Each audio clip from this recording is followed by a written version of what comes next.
Are you afraid of the dark? The Tale of Orpheo's Curse. This is episode 3 of our short stories. So I know that we talked about maybe dipping into Lunar. We might still do that in the future eventually, but um, I really wanted to focus on this game for a few reasons. One is that I'm shipping the game away today, but it's also an important game to me, and so I thought I would just share a little bit about it. So let me show it off again. No preamble this time other than just what I did because there's nothing on the back of the case. It's just advertisements for other games. And this is actually not my original copy. And in fact, that's one of the reasons I'm shipping it off, and we'll get into that as well. But yes, this is Are You Afraid of the Dark? The Tale of Orpheo's Curse. Forgive me, I'm not sure of the developer. I mean, it could be by the way, it could be Nickelodeon, but I mean, it's a Nickelodeon property. I don't know if it's like if Nickelodeon at one point actually had like a game development team. Um, but yes, I very much enjoyed this game. So, oh, it says Viacom New Media and Sinar. So one of those is probably the developer, or maybe they both are. Um, and yeah, I'll show you the disc. If you're interested in seeing the disc. There we go. There we go. I like it. It looks cool. So, story about the game. Well, like Myst, this story also involves my father. So there were times back in the early days of computers. Um, oh, that kind of makes me sound pretty old, doesn't it? uh, the earlier days of computers, where you could go to the store and you could just buy a bundle of random software. Now it wasn't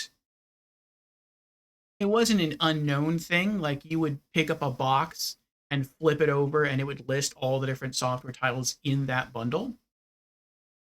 But you could do that. And so my father went to a store. I'm not sure which one it was. I feel like it was a value store. Um, some place that like sold groceries in bulk, something like that. And they just had like a big bin just out in the middle of the store floor with software bundles. And so he walked over there, he picked it up, he flipped it over, and he probably saw a couple of programs in there that he wanted, and so he bought it. Well, one of the programs that was in there was the game Are You Afraid of the Dark? The Tale of Orpheo's Curse. Now, it wasn't this flashy, it was actually a cardboard sleeve, as were most of the pieces of software that came in the bundle. Um, and I thought the disc looked cool. I love magic. That's why on my Twitch channel, everything is themed after like magic and wizards. And even on the YouTube channel now, if you look at the top banner, it has like the magic scroll and the book and the candlestick. So I thought it looked cool, and I thought I would try it out. My father let me play it on his computer. I popped it in, and unlike Myst, I could actually play this one all the way through. It is a point and click adventure game with sort of a haunted theme, and I was a fan of the show. For those who don't know, Are You Afraid of the Dark from Nickelodeon is a TV show. It's something like Goosebumps, if you're aware what that is. But Are You Afraid of the Dark, I felt was always more special to me than Goosebumps, because whenever the show started, it was more of a human tale at the beginning.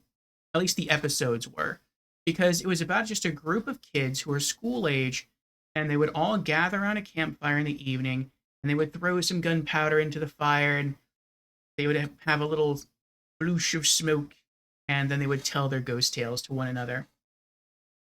And before they told the stories, they shared a little bit about themselves, and so you got glimpses into their lives and maybe where some of their futures were headed, or maybe some of their interpersonal relationships. And so it was interesting. It was interesting on multiple levels. And then they'd get into the story, like the ghost story, and that was really the bulk of the episode. And then that would end, and then they would all sort of talk a little bit more, and then they would all break away and go to and go home. And it was really one of my favorite shows, if not my favorite show on Nickelodeon when I was a kid. And so when I saw this game, I'm like, I want to try this. And so I popped it in, And I really enjoyed this, and I enjoyed it for multiple reasons. And one of the reasons it was kind of special to me is because this is probably one of the only games that I ever played with my sister. So I have an older sister, and she only ever owned one video game console. I think a friend of the family bought her an Atari 5200, which at the time was a crazy expensive console. And she really got into it. She really loved it. But if you're familiar with the controller for the Atari 5200, it's not a very complex thing. It kind of looks like it is. It's basically a long rectangular paddle, and then it has two buttons on this side, one above and then one beneath, and on the other side the same thing, two buttons, and then it has a joystick that comes out of the front, and then down the pad there are numbered keys. So I guess the numbers maybe did different stuff for different games, but really the main buttons were the two buttons on the side, which are like fire buttons for like side-scrolling shooter games, and then the joystick for controlling the ship. And it depended on what kind of game you're playing, but basically it was a very simplistic setup. And back then, as more consoles came out, the controllers were getting more complicated, and it got to the point where she kind of toyed with the NES, but she stopped after that because she said the controllers were just getting too complicated. But this, a point and click adventure, had a very easy setup. You literally just move the mouse and push a button, and that was it. And so it was kind of exciting to be able to sit there and play a game with my sister. Now, we didn't play the whole thing together, and I don't think we did together, but it was really cool to be able to sit there and to game with her. And so, yeah, for that reason, it was a special experience. Beyond that, though, the game was a tale of magic, a tale of mystery. It took you to some exciting locales. It took you to an old vaudeville theater. It had a waxworks. I liked the graphics. It had full motion video, not a lot, but it had some in there. And I may have said before, I know I've said before on game streams. I'm not sure if I said this before. I probably said this before, not when talking about Myst. I am an absolute sucker for full motion video. For those who don't know what full motion video is, full motion video, or FMV for short, is a video game that utilizes real actors and real sets to portray a video game. And the way that typically unfolds is, instead of there being an in-game cutscene with computer-generated characters, it'll actually show a real actor or actress portraying something on a set or maybe in front of a green screen, and then that video is taken and placed into the video game, and so it comes out as being more real, more surreal, more magical. And I just thought that was so cool, and this has. Beyond that, I like the music a lot. I thought the story was interesting. It straddled the line, for me, between being mature enough to be interesting, to feel like it respected the audience that it was trying to cater to, which was young adults or maybe like mid to late teens. Um, it wasn't kiddie, but it wasn't like overly gory or graphic or anything like that. Not at all. It was really more about the story and the atmosphere.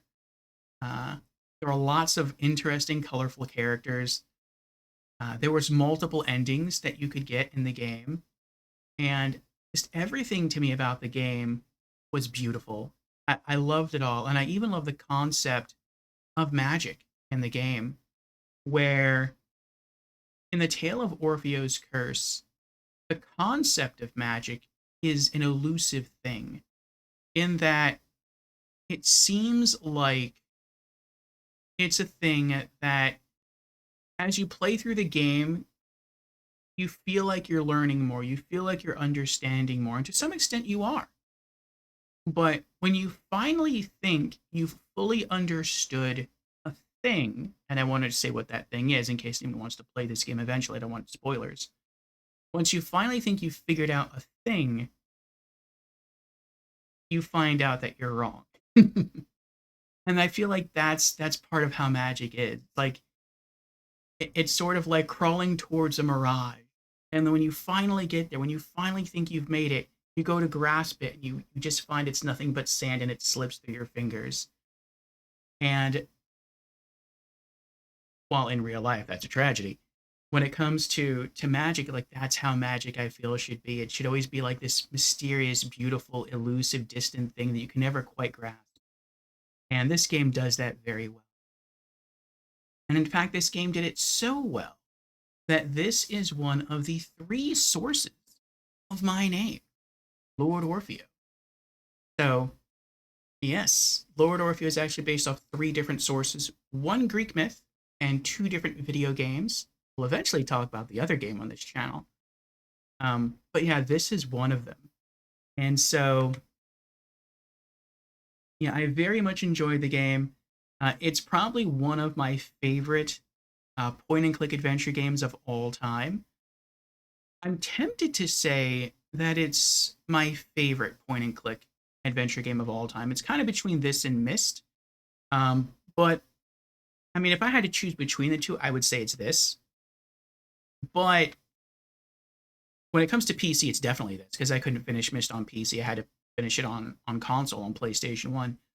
But I look at Myst as more of a puzzle game that, yes, has some adventure elements to it, but there's a lot of puzzles.